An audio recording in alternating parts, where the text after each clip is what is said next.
Bien, ces deux documents, enfin, on présente des intérêts et des limites. Le premier document montre très clairement le destin d'une immigrante au sein d'un territoire que sont les États-Unis, à une époque marquée par la crise de la pomme de terre en Irlande. Cette jeune femme a cherché à quitter son pays, s'intégrer dans un nouveau pays, et cela fait partie aussi justement des limites de ce document, sur lesquelles on reviendra par la suite. Le deuxième document présente justement un point de vue relativement neutre sur une question qui est celle de l'intégration et des conditions d'accueil des immigrants dans un des quartiers de New York qui est le Lower East Side. Ce qui nous amène aux limites du document. Le premier document présente les limites d'une stratégie individuelle de réussite, qui est celle de Margaret McCarthy, qui ne présente donc pas la réalité de ce qu'est la destinée des immigrants irlandais dans leur totalité. Par ailleurs, le deuxième document, lui aussi présente des limites de non-exhaustivité finalement, donc c'est-à-dire de se limiter à un simple quartier d'une ville, qui est celle de New York, qui est certes une porte d'entrée, mais qui reste de fait effectivement une stratégie, enfin une ville isolée, et qui ne représente pas l'ensemble des villes enfin de l'ensemble des villes dans le monde qui ont pu justement accueillir des immigrants.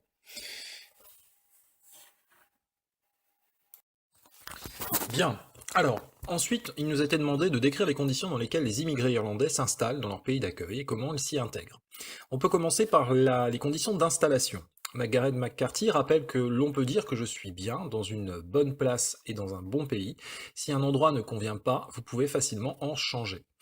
Cette citation amène à penser justement que la première motivation des Irlandais est de trouver du travail, et qu'il semble que Margaret McCarthy en ait trouvé un relativement facilement et qu'elle ait pu s'installer dans ce pays en trouvant un travail de manière satisfaisante.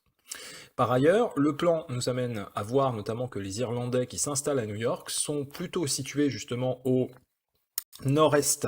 au nord-ouest et au sud-est de la ville, dans deux quartiers qu'on peut facilement identifier d'après les cercles rouges qui sont apposés sur le document,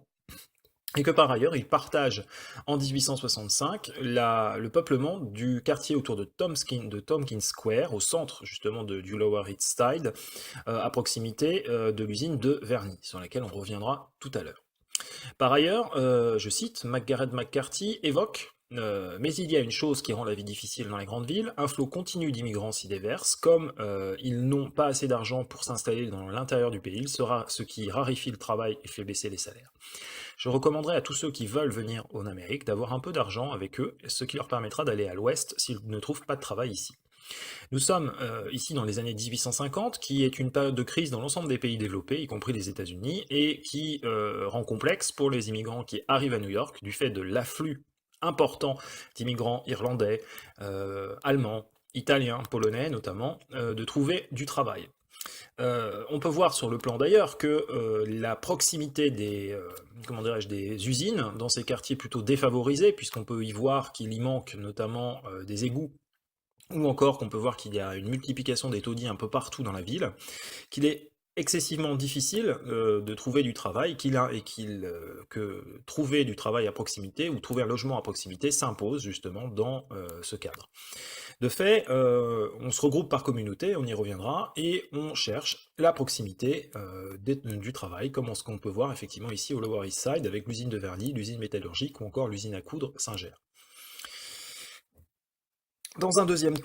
troisième temps, enfin, on va voir justement que les Irlandais cherchent aussi à aider leur famille par des remises. C'est ce qu'on peut voir notamment ici, deux évocations, je cite, « Tout ce qui me pousse, mon cher père, à vous remettre dans cette lettre 20 $, environ 4 livres, ce qui vous permettra d'acheter quelques biens avant de déguerpir, c'est-à-dire de quitter le pays.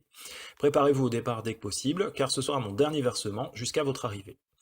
Donc Margaret McCarthy signifie à ses parents de fait qu'elle ne signera ou qu'elle ne donnera plus d'argent à partir de là, mais et sans doute pour des conditions, parce qu'elle souhaite très rapidement que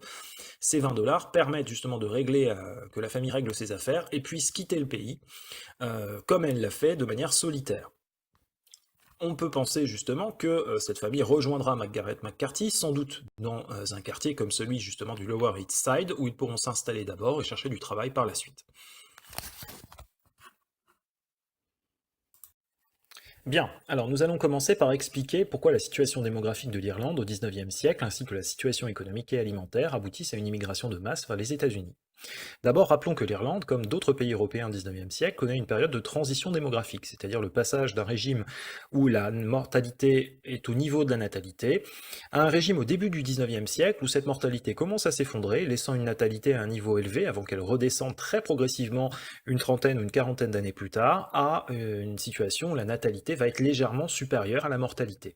Durant cette période d'écart très fort entre une mortalité faible et une natalité forte, nous sommes dans le cadre de la transition démographique, c'est-à-dire un moment d'explosion de la population lié à une croissance démographique très forte. Par ailleurs, rappelons que l'Irlande connaît une situation économique relativement difficile au XIXe siècle, liée à un chômage assez massif et une crise alimentaire marquée par la crise de la pomme de terre entre 1846 et 1854, année où le mildiou, qui est une maladie virale liée justement à la culture de la pomme de terre, va anéantir les récoltes et provoquer la mort de plus d'1 million de personnes et le départ de 2,5 millions d'Irlandais durant la période vers d'autres pays, notamment les États-Unis ou l'Angleterre. Ensuite, il faut expliquer les stratégies développées par les Irlandais pour réussir dans leur pays d'accueil. Rappelons que les Irlandais vont chercher d'abord à se rapprocher de leur communauté d'origine. Pensons au plan de New York notamment, où l'on voit deux quartiers où les Irlandais sont massivement présents, et un quartier qu'ils partagent finalement avec les Allemands. C'est un moyen de trouver une protection dans une situation de faiblesse marquée pour des immigrés, tout simplement. Une façon aussi de trouver un logement plus facilement, et pourquoi pas un emploi, comme ce qu'on peut voir justement avec ces emplois fournis par les usines à proximité de ces quartiers justement de Tompkins Square, ou encore au sud justement du Lower East Side. L'objectif, c'est donc pour ces populations de gagner rapidement de l'argent, soit pour faire souche, c'est-à-dire s'intégrer dans la société dans laquelle ils se sont installés, soit éventuellement retourner après une période de travail dans leur pays d'origine pour faire progresser leur situation. Margaret McCarthy, justement, a donc certainement fui au début de la crise de la pomme de terre et cherche à faire venir ses parents pour qu'ils puissent, justement, certainement mieux vivre malgré les difficultés dans lesquelles ils vont être accueillis, comme ce qu'on peut voir sur le plan. Bien, alors présentons l'intérêt et les limites de chacun de ces deux documents. Le premier document illustre une stratégie individuelle qui est celle de l'Irlandaise Margaret McCarthy pour s'intégrer dans son nouveau pays, les États-Unis, alors même que son pays d'origine est frappé par la crise de la pomme de terre. Le second document illustre la réalité de ce qu'est l'intégration et de ses conditions difficiles dans le cadre d'un quartier de New York, qui est celui du Lower East Side, ce qui nous amène tout simplement aux limites de chacun de ces documents. Le premier document est limité par son caractère individuel et ne représente pas finalement la collectivité irlandaise dans sa stratégie d'intégration à l'échelle d'un État que sont les États-Unis, alors même que le second plan illustre uniquement un quartier de New York, qui est elle-même certes une porte d'entrée aux États-Unis, mais reste finalement un témoignage unique de ce que peut être l'intégration dans un pays, mais pas dans tous les pays d'immigration à l'époque.